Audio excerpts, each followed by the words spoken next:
자, 2019년 2월 9일 현재 시각은 2시 15분입니다. 서울제약 또 한번 살펴보도록 하죠. 서울제약 같은 경우에는 오늘 아침에 정말 빠르게 급등이 나와 주었습니다. 그 과정에서 VI에 걸렸고요. 정적이 발동이 되었고 그 과정에서 또 검색기에도 걸리고 또 등락률 상위에도 금방 나왔어요. 이 친구가. 그랬기 때문에 뭐 크게 발견하는 데는 어렵지 않았습니다. 자, 서울제약이 이 이평선 120일 이평선을 돌파하고자 하는 모습이 보였다라는 거예요. 자, 일단 한번 상황을 살펴보도록 하죠. VI에 걸리는 순간입니다. 자, 이 순간에 걸려서 주가가 이러지도 저러지도 못하는 상태. 8,460원입니다. 보도록 하죠. 8,460원. 종가가 여기서 움직이고 있었다가 멈춰버렸어요. 근데 딱 보면은 감이 오죠. 전일 기준에 120일 가격을 가지고 저희가 121선과 만나는 가격을 구할 수 있는데 그 자리를 지금 돌파를 갓 해버린 상태라는 거예요. 자, 그러면 한번 봐야죠. 이날이 기준 날짜가 되는 겁니다. 2월 7일이 기준 날짜가 되는 거예요. 8410.75 8410.75 곱하기 120을 해야겠죠. 자, 그 다음 120에서 120일 전에 종가를 뺍니다. 종가를 빼면 1,300원 빼기 1,300원 그리고 나누기 119 하면은 8,394 8,410 이렇게 보면 되겠네요. 8,400원이 맞는 가격인데 자, 8,400원이 일단은 맞는 가격입니다. 근데 00으로 끝나는 경우는 항상 라운드 피겨가 강할 수 있어요. 자, 그래서 8,410원. 이것도 이제 그 동시효과 라운드 피겨를 좀 보고 들어가 주는 게 좋겠죠. 그래서 이때 바로 아래 가격에서 매수가 가능했다라는 겁니다. 이건 이제 기준선인 거고요. 이 기준선. 시가가 이 기준선 아래에서 시작을 했잖아요. 그럼 그때 다시 음봉이 살짝 생기다가 돌파하는 순간에 매매를 한다든가 여러분들이 여러 가지 기지를 발휘하셔야 됩니다. 이전에 정말 강력했던 저항 라인을 이번에는 조금 다른 거래량의 모습으로 돌파를 할 때 군중 심리가 작용을 하게 되는 거예요. 자, 서울제약은 그게 더 특히 많이 드러나는 종목이었습니다.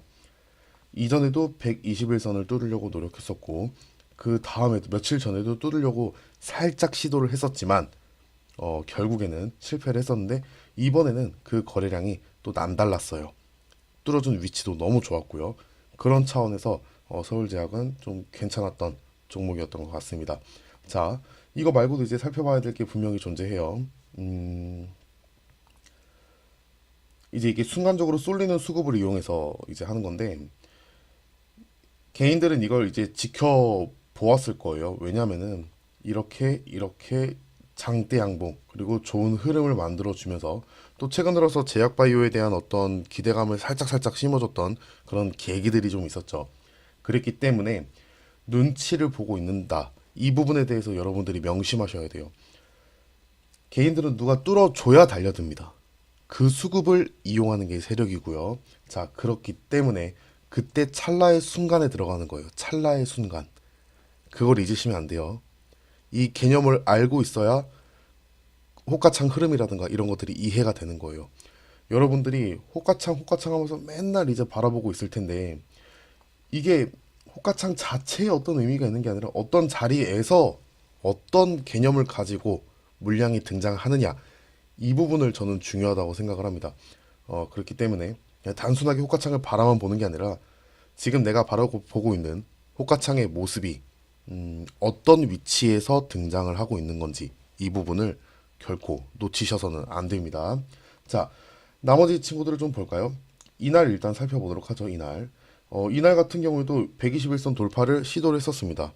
근데 이때는 매매하기가 매우 조금 어려운 상태였어요. 일단은 가격 계산은 조금 뒤로 미루고 굳이 안 해도 되겠죠. 8,606.5 이거 8,600원 선을 두고 일단은 볼게요. 8,600원 선이 아마 저항 자리가 되었을 텐데 전일 종가로부터 자, 전일 종가가 여기입니다. 전일 종가로부터 이 거리가 이격이 자 20%가 넘어요. 이쯤 됩니다. 지금 현재 21.46% 전일 종가로부터 21.46%나 이격이 벌어진 곳에 저항이 있었어요. 그럼 그걸 맞고 내려올 가능성이 점쳐야겠죠. 얘가 하루에 올라갈 수 있는 최대 폭은 30%입니다. 거기에 최대한 많이 가까이 이미 가버렸다는 거예요. 너무 멀리서 슈팅을 쏜 겁니다. 이걸 알고 계셔야 돼요. 얘는 최대로 터트렸을 때 이만큼 가던 녀석이었어요. 이만큼. 자, 더 위로 상한가 부근을 찍고 다시 내려왔던 이 녀석이었습니다. 그럼 얘는 이 정도 쏘는 애라는 거예요. 그런데 얘를 이만큼 막 쏘고 막 날아갈 거라고 생각하는 거는 일단은 무리한 매매가 될 수 있다는 겁니다. 무리한 매매. 될 수도 있겠죠. 근데 무리한 매매는 가급적 안 하거나 비중을 줄이는 게 상책입니다. 자, 그렇기 때문에 여기는 거리가 이격도가 너무 멀어서 여기는 실패입니다. 자, 이날 볼까요? 이날도 돌파를 한번 시도를 하는 듯 보였습니다. 거래량도 아주 살짝 띄었어요. 한번 살펴보도록 하죠. 8,475, 8,475, 8,475니까 8,470 이 정도로 보면 되겠네요. 8,470.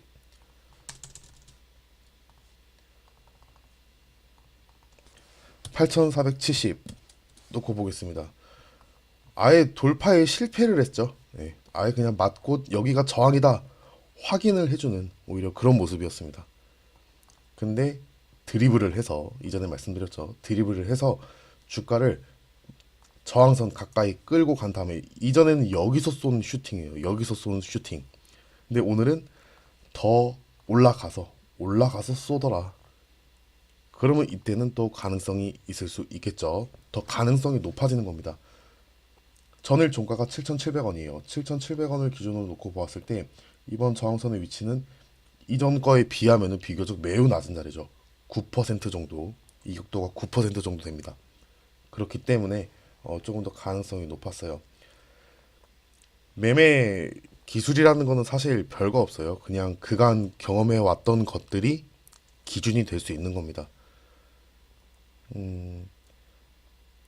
자꾸 반복하는 것만 하기 때문에 어, 아무래도 좀 지겨우실 수도 있어요. 근데 주식에는 정도가 없어요.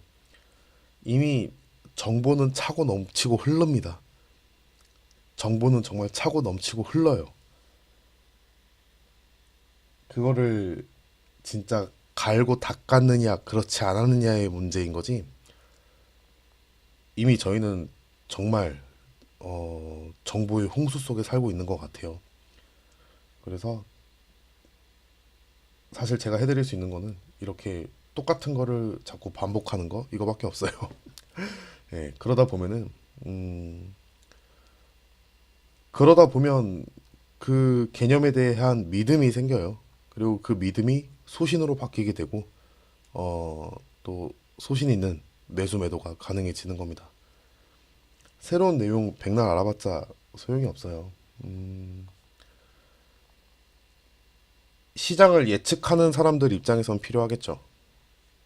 예를 들어서 저 같은 경우에는 이제 어느 정도의 커다란 충격파들이 좀 발생을 해줘야 그 충격파가 만들어내는 파동 안에서 이제 매매를 하는 사람인 거고, 근데 누군가는 이러한 충격파가 나타날지도 모른다라는 선취매를 하시는 분들도 있죠. 뭐, 저는 이 영역을 되게 존경합니다. 저는 못해요. 뭐, 테마가 뭐 돌고 도는 것이기는 하지만, 저는 뭐, 이렇게 그쪽하고는 거리가 멉니다. 제 생각도 그렇고, 제가 생각하는 사상도 그렇고, 저랑은 거리가 멀어요. 선취매, 이런 거랑은 좀 다릅니다. 시장을 예측해서 미리 이제 대응하시는 분들도 있고,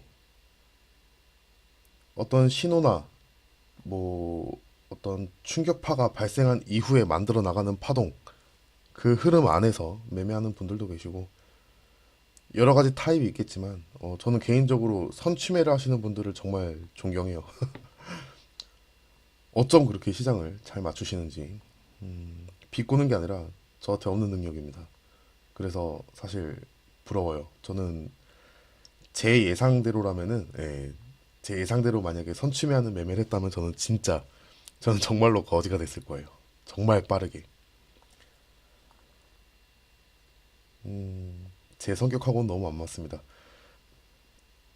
비하하는 게 아니라 자기에게 맞는 궁합이 있는, 예, 그런 매매에 대한 개념이 있다라는 거예요.